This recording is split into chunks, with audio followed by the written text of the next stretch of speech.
Now I'm going to go in and add some darker pink touches to it for the hair. And then I'm actually going to mix some black with this neon pink and the other pink to get some shades.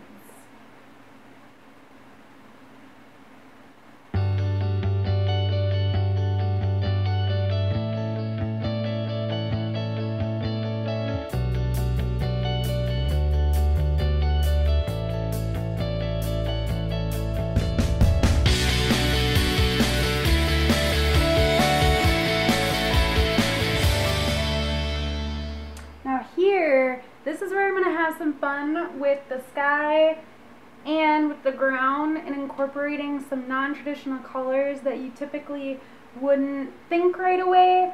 So I'm going to have fun with it. So here, I'm using a little bit of a dry brush technique. So then that way I'm getting texture on here without having to do too much in terms of like really fine details.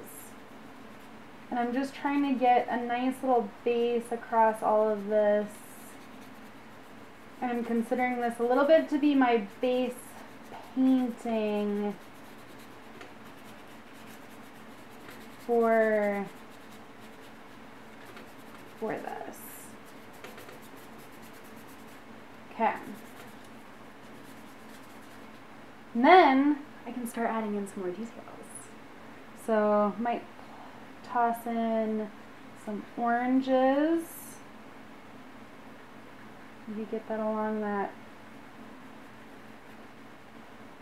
ridge there. Toss in some more oranges.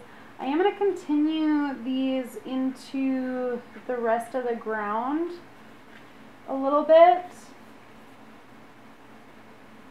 just so it's not such a hard line right there.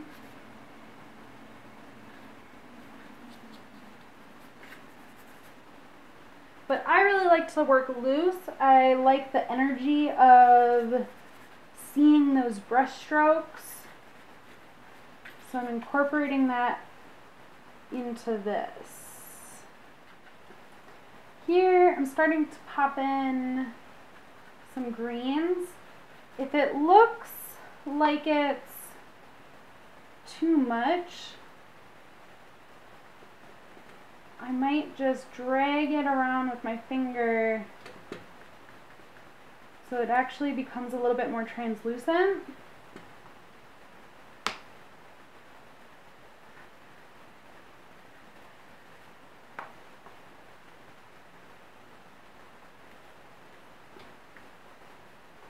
Create some really nice textures in there.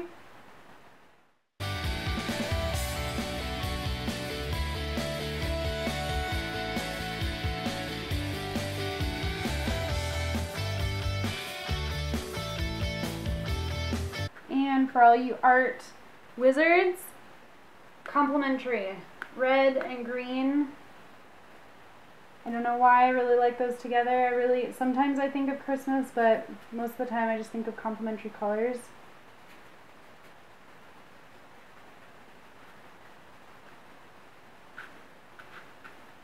Okay, so now I feel like I've got a good base for this. And I'm going to start getting into this sky. Now, for the sky, since on the ground, the foreground especially, a lot of these lines are going horizontal. You do have the one from the till that's going diagonal here, but for the sky, I am using the side of my brush and I am going vertical with that, just to create a variation in how the mark making plays into how the overall work is viewed. The horse, I mean, the lines are kind of, the mark making is a little bit more circular, it's a little bit more free, just for a calming effect, and so that it's not too distracting. I'm going to try and keep all of these brush marks horizontal or vertical, there we go, for consistency. And to kind of repeat this pattern, this texture that we've got in here, I'm making it yellow. I decided, you know what, he's out farming, it's going to be a gorgeous sunny day. I thought sunny, let's get some yellow in there. And then I'm also going to do a little bit of blue. I'm going to mix some blue. I'm not even going to rinse my brush on that, just so that there's a little, it's more of a yellow blue. I'm going to grab some white, make it even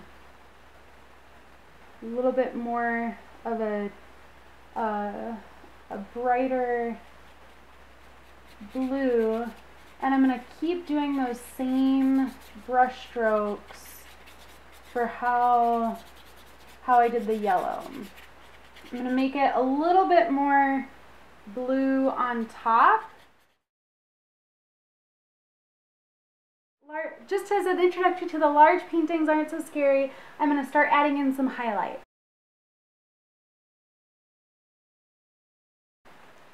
Alright, so this is a great introductory start for large scale painting, moving from a single page to a larger surface. If you are feeling ambitious, I have another one that is even bigger, where the lines are a little bit softer, and then that way you're going to put more work into it.